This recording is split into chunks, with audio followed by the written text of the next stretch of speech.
Taste the Daily.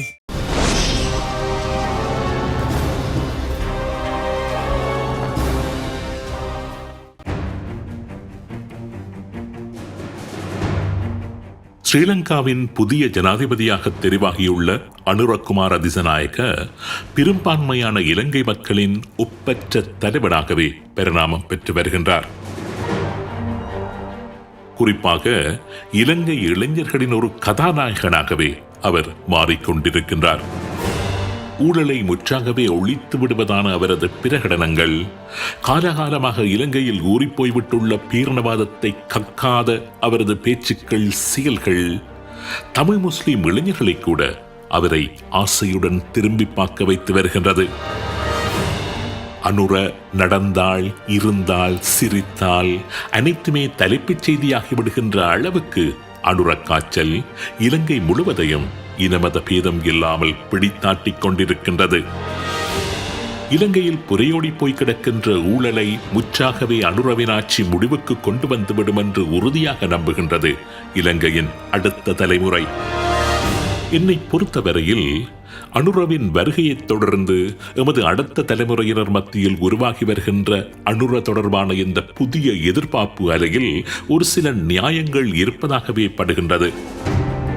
இலங்கையில் உள்ள அரசு அலுவலகங்களாகட்டும், நிறுவனங்களாகட்டும், கட்டமைப்புகளாகட்டும், எதை எடுத்து நோக்கினாலும் ஊழல் ஊழல் ஊழல் மாத்திரம்தான். சாதாரண அலுவலக உதவியாளர் முதற்கொண்டு உயர் அதிகாரிகள் வரை ஊழல் இல்லாத ஒருவரை காண்பது என்பது இலங்கையில் அரிதிலும் அரிது.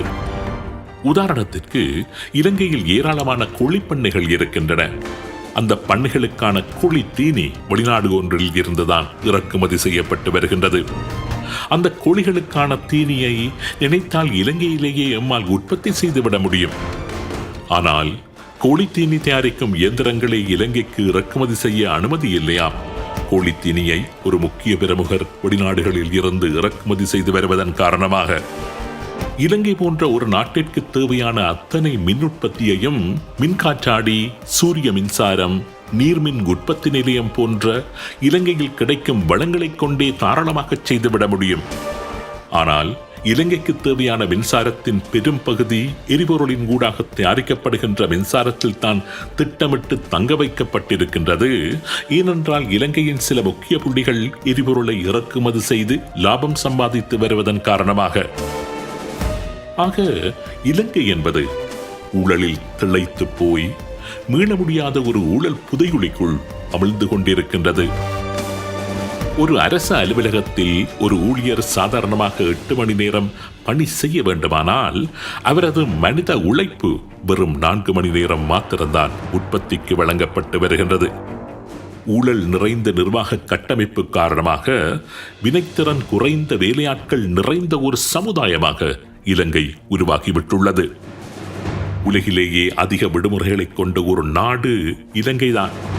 இப்படி இலங்கை பற்றி கவலை தரக்கூடிய 1000 உதாரணங்களை கூறிக்கொண்டே போகலாம். வைத்திய மாஃபியாக்கள், போதைப் பொருட்களை இலங்கைக்கு அரசியல்வாதிகளும் அரசு இயந்திரமுமே கடத்தி வருவதான குற்றச்சாட்டுக்கள், இப்படி நூற்றுக்கணக்கான, ஆயிரக்கணக்கான உதாரணங்களை கூறிக்கொண்டே செல்லலாம். உண்மையிலேயே இலங்கை போன்ற ஒரு நாடு இலங்கை முழுவதும் பரவி கிடக்கின்ற ஊழல் புற்றுநோயில் இருந்து மீண்டு வர வேண்டுமானால் அதற்கு ஒரு தலைமுறை தன்னை தியாகம் செய்ய முன்வர வேண்டும். அந்த தலைமுறை தமது சொகுசு வாழ்க்கை, படோபகார வாழ்க்கை முறை, சலுகைகள், நேரங்கள் என்று முழுவதுமாகவே அர்ப்பணிக்க முன்வந்தால் மாத்திரம்தான் இந்த நாடு குறைந்தது ஒரு சாதாரண நிலைக்காவது வந்து சேர முடியும். இலங்கை சிங்கள பௌத்தர்களுக்கானது மாத்திரமல்ல, இங்கு வாழுகின்ற அனைவருக்குமானது என்கின்ற எண்ணத்தில் ஒரு புதிய தலைமுறை உருவாகினால் மாத்திரம்தான் தடையில்லாத, திசை தடுமாறாத அந்த இலக்கினை இலங்கை வந்தடைய முடியும். அப்படிப்பட்ட ஒரு அர்ப்பணிப்பு நிறைந்த ஒரு சமுதாயத்தை உருவாக்கி முன்னகர்த்த வேண்டுமானால் அதனை தேசிய மக்கள் சக்தியை தலைமை தாங்கி நடத்தி வருகின்ற ஸ்ரீலங்காவின் ஜனாதிபதி அனுரகுமார திசாநாயக்கவினால் மாத்திரம்தான் முடியும் என்று இலங்கை மக்கள் உறுதியாக நம்புகின்றார்கள். ஆனால் இந்த இலக்கை நோக்கி அனுரவினால் இலங்கையை முன்னகர்த்தி செல்ல முடியுமா? ஒரு தலைமுறையை அனுரவினால் தயார்படுத்த முடியுமா? காலாகாலமாக இனங்களாக, மதங்களாக, பிரதேசங்களாக பிரிந்து நின்று கொண்டிருக்கின்ற மக்களை இலங்கை என்கின்ற ஒரே அடையாளத்திற்குள் கொண்டு வர முடியுமா? இந்த இலக்குகளை நோக்கி இலங்கையை நகர்த்திச் செல்வதில் அனுரவுக்கு 2 பிரதான சவால்கள் இருக்கின்றன. முதலாவது சவாலை பார்ப்போம். அனுர இலங்கை என்கின்ற வாகனத்தை இலக்கை நோக்கி ஓட்டவல்ல ஒரு சிறந்த ஓட்டுநர் என்றே வைத்துக் கொள்ளுவோம். அவரால் அது நிச்சயம் முடியும் என்கின்ற பெரும் தொகுதி மக்களின் எதிர்பார்ப்பையும் சரியென்றே வைத்துக் கொள்ளுவோம். ஆனால் தலை சிறந்த ஓட்டுநரான அனுர செலுத்த இருக்கின்ற வாகனம் துருப்பிடித்த ஒரு வாகனம் என்பதுதான் அவருக்கு இருக்கின்ற முதலாவது சவால். 4 டயர்களும் ஓட்டை, சில டயர்களுக்கு டியூபே இல்லை, பெட்ரோல் டேங்க் துருப்பிடித்து விட்டது, இயந்திரம் இன்றோ நாளையோ என்றிருக்கின்றது. இப்படி ஊழலை மாத்திரமே வாழ்க்கையாக பார்த்து பழகி போய்விட்டுள்ள சீர்திறன் இல்லாத வேலையாட்களை உதிரி பாகங்களாக கொண்ட ஒரு துருப்பிடித்த வாகனத்தை தான் அனுர ஓட்டிச் செல்ல போகின்றார். உத்தமமான எண்ணங்கள் அவருக்கு இருந்தாலும், செய்தியாக வேண்டும் என்ற ஊர்மம் அவரிடம் நிறைந்து காணப்பட்டாலும், அவர் செலுத்துவதற்கான வாகனம் திருத்தவே முடியாத அளவுக்கு துருப்பிடித்து விட்டுள்ளது என்பதுதான் அவர் முன்னால் உள்ள மிகப்பெரிய சவால். உதாரணத்திற்கு ஒரே விடயத்தை மாத்திரம் சுட்டி காண்பிக்க விரும்புகின்றேன். இலங்கை என்பது இலங்கையில் வாழும் மூவினத்தவருக்கும் சமமானது என்கின்ற அனுரவின் வாதம் உண்மையானால், இனவாதத்தை ஒழிப்பது என்கின்ற அனுரவின் நகர்வுகள் உண்மையானால், இலங்கை ஒரு பௌத்த சிங்கள நாடு என்கின்ற கருத்துருவாக்கத்தில் இருந்து எப்படி இலங்கையை அவர் மீட்டெடுக்கப் போகின்றார்? இலங்கையின் தேசிய கொடியிலேயே மிகப்பெரிய ஆக்கிரமிப்பின் அடையாளம் இருக்கின்றது. இலங்கையின் அந்த தேசிய கொடியின் ஒரு மூலையில் தான் தமிழருக்கும் முஸ்லிம்களுக்கும் இடமே ஒதுக்கப்பட்டிருக்கின்றது. கிறிஸ்தவர்களுக்கு அந்த கொடியிலே இடம் கூட இல்லை. இந்த அடிப்படை வேற்றுமையில் இருந்து எப்படி அவர் இலங்கையை மீட்டெடுக்கப் போகின்றார்? உரிய இனமாக இலங்கையரை எப்படி கட்டியெழுப்பப் போகின்றார்?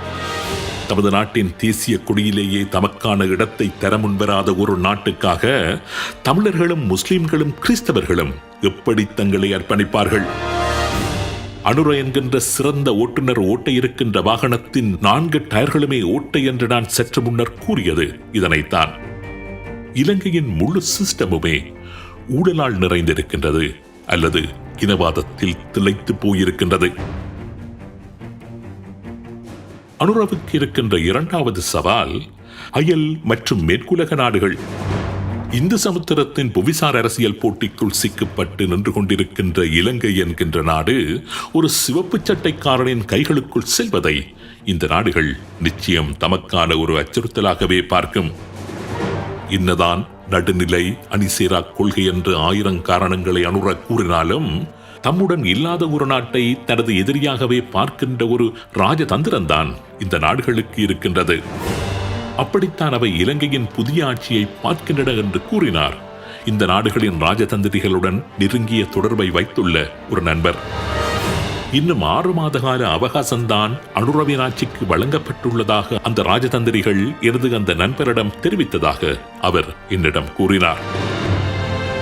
மக்களின் அமோக ஆதரவை பெற்ற அனுரவை, இனமத பேதம் இல்லாமல் அனைத்து தரப்பினராலும் ஆதரிக்கப்படுகின்ற அனுரவின் ஆட்சியை வெளிநாடுகளினால் இலகுவாக வீழ்த்திவிட முடியுமா என்கின்ற கேள்வி உங்களில் பலருக்கும் இந்த நேரத்தில் எழலாம். முடியும், அதற்கான அபாயம் இருக்கவே செய்கின்றது என்பதற்கு இலங்கையே ஒரு சிறந்த உதாரணம். இந்த மக்களின் ஆதரவுடன் கோட்டாபாய ராஜபக்ஷ ஆட்சிக்கு வந்திருந்தாரோ அதே மக்கள் கோட்டாபாயவை அடித்து விரட்டிய அந்த வரலாறு. அடுத்த உதாரணம் பங்களாதேஷ். இந்த 2 நாடுகளையும் எடுத்து நோக்கினால் மக்களால் வாக்களிக்கப்பட்டு தேர்ந்தெடுக்கப்பட்ட தலைவர்கள் அந்த மக்களாலேயே விரட்டப்பட்ட ஒரே காட்சிகள். இந்த 2 சம்பவங்களையும் இன்னும் சற்று உற்று நோக்கினால் இந்த 2 சம்பவங்களிலுமே போராட்டத்திற்கான அறைகூவல்கள் யாராலுமே விடுக்கப்படவில்லை. எந்த தலைவனுமே அரசுகளுக்கு எதிரான அந்த போராட்டத்திற்கு அறைகூவல்களை விடுக்காத நிலையில் மக்களாகவே தாமாக முன்வந்து போராட்டங்களில் ஈடுபட்டார்கள். இலங்கையில் நடந்ததை எடுத்துக் கொள்ளுவோம். அரகள என்ற அந்த போராட்டம் எப்படி நடந்தது என்பதை கொஞ்சம் ஆழமாக சென்று நோக்கினால் எதிர்க்கட்சிகளும் சமூக தலைவர்களும் செய்ய வேண்டிய காரியங்களை சமூக வலைத்தளங்கள் தாமாகவே செய்திருந்தன. கூகுளின் அல்கரிதம் ஒரே காரியத்தை திரும்ப திரும்ப உங்கள் கவனத்திற்கு கொண்டு வந்து கொஞ்சம் கொஞ்சமாக உங்களது சிந்தனைகளை தூண்டி உங்களை போராட்டக் களங்களுக்கு அனுப்பி வைத்துக் கொண்டிருந்தது. ஒரு கட்டத்தில் நீங்கள் அந்த போராட்டத்திற்கு போகாவிட்டால் அல்லது போராட்டத்திற்கு சார்பான பதிவுகளை சமூக ஊடகங்களில் பதிவிடாது விட்டால் நீங்கள் தேசப்பற்று இல்லாதவர், ஊழலுக்கு சார்பானவர், ஒரு சமூக விரோதி என்பது போன்ற உணர்வை உங்களுக்கே ஏற்படுத்திவிடும் அளவுக்கு இலத்திரனியல் மாயை உங்களை கட்டுப்படுத்த ஆரம்பித்திருந்தது. போராட்ட களத்திற்கு சென்று போட்டோ எடுத்து ஸ்டேட்டஸ் போடுவது என்பது ஒரு ஃபேஷன் ஸ்டேட்மெண்டாகவே மாறியிருந்தது. ஆனால் இலங்கையில் என்ன நடந்தது என்று உண்மையான மனதுடன் பார்த்தால் எரிபொருளும் எரிவாயுவும் இல்லாத ஒரு நிலை இலங்கையில் மேற்குலகாலும் இந்தியாவினாலும் திட்டமிட்டு உருவாக்கப்பட்டிருந்ததை அறிந்து கொள்ள முடியும். இலங்கையில் கோட்டா மாத்திரம் ஊழல் பேர்வழி அல்ல, ஆட்சியாளர்கள் அத்தனை பேருமே ஊழல் பேர்வழிகள் தான் என்பது உங்களுக்கு தெரிய வந்திருக்கும். ஆனால் ஊடக இயந்திரம் உங்களை போராட்டம் என்கின்ற ஒரே புள்ளியை நோக்கி திரும்ப திரும்ப தள்ளிக் கொண்டிருந்ததால் இதனையும் நின்று நிதானித்து ஆராய்ந்து அறிந்து கொள்வதற்கு உங்களுக்கு நேரம் கிடைக்கவில்லை. கூட்டா நாட்டை விட்டு தப்பியோடி ரணில் ஆட்சிக்கு வந்த அடுத்த நிமிடம் இலங்கையின் மூலை முடுக்குகளுக்கெல்லாம் எரிபொருளும் எரிவாயுவும் மின்சாரமும் சென்றிருந்தது உங்களுக்கு நினைவிருக்கும் என்று நினைக்கின்றேன். ரணில் ஆட்சிக்கட்டில் ஏறிய அன்றைய இரவே இலங்கையின் பொருளாதாரம் மாற்றமடைந்தது போன்ற ஒரு தோற்றப்பாட்டை ஊடகங்கள் இலங்கை முழுவதும் ஏற்படுத்தியிருந்தன. ரணில் பதவிக்கு வந்த அந்த மாலை பொழுதிலேயே அவர் திணை விதைத்து நள்ளிரவில் அதனை அறுவடை செய்து அதிகாலையில் அதனை விற்று மறுநாட்காலை பணம் சம்பாதித்து நாட்டை காப்பாற்றியது போன்ற ஒரு தோற்றப்பாட்டிற்குள் மக்கள் கவனமாக கொண்டு செல்லப்பட்டிருந்ததை மனங்களில் மீட்டு பார்த்தால் மாத்திரம்தான் உங்களால் உணர்ந்து கொள்ளக்கூடியதாக இருக்கும். இதுதான் மக்களால் தெரிவு செய்யப்பட்ட மக்கள் ஆதரவு பெற்ற ஒரு ஆட்சியை கலைப்பதற்காக நாடுகள் கையாண்டு வருகின்ற ஒரு தந்திரம், ஒரு டெம்ப்ளேட். இலங்கையில் 2022 ஆண்டு பரிட்சித்து பார்க்கப்பட்ட அந்த டெம்ப்ளேட் தான் பங்களாதேஷில் மறுபடியும் பரிட்சித்து பார்க்கப்பட்டது. இலங்கை டெம்ப்ளேட்டுக்கு ஊழல், பொருளாதாரம் என்கின்ற சாயம் பூசப்பட்டிருந்தது. பங்களாதேஷில் இந்திய விரோத சாயம் பூசப்பட்டிருந்தது. இப்படியான அனுபவ பின்னணியுடன் தான் அனுரவுக்கு அயல் நாடும் மேற்குலகும் கொடுத்திருப்பதாக கூறப்படுகின்ற அந்த 6 மாத கால அவகாசம் என்கின்ற சவாலை இலங்கை மக்கள் எதிர்கொள்ள வேண்டும். சரி, இதில் தமிழ் மக்கள் என்ன செய்ய வேண்டும்? இந்த விடயத்தை தமிழ் மக்கள் எப்படி கையாள வேண்டும்? 2 நாடுகளுக்கிடையே சண்டைகள் மூழ்கின்ற போது மூன்றாவதாக இருக்கின்ற நாடுகள் சொல்லுமே ஒரு வாக்கியம், நிலைமைகளை உன்னிப்பாக கூர்ந்து அவதானித்துக் கொண்டிருக்கின்றோம் என்ற வாக்கியம். இப்போதைக்கு அந்த வாக்கியத்தை கூறிக்கொண்டிருப்பதுதான் தமிழ் மக்களை பொறுத்தவரையில் சிறந்த ஒரு ராஜதந்திரம். வடக்கு கிழக்கில் அனுர தொழிற்சாலைகளை கட்டுகின்றாரா அல்லது விகாரைகளை கட்டுகின்றாரா என்று பார்த்துவிட்டுத்தான் தமிழ் மக்கள் கருத்து கூற முன்னகர வேண்டும்.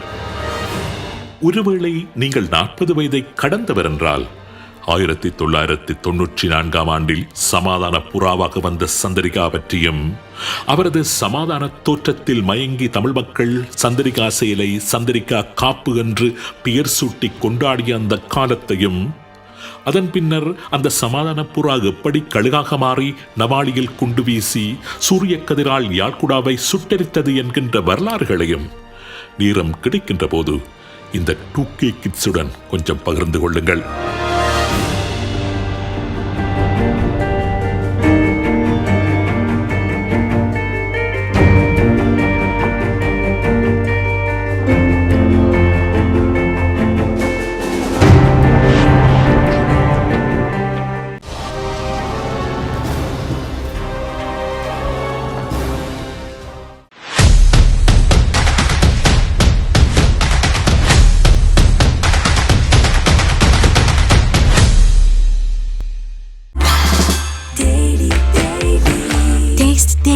Taste the Daily.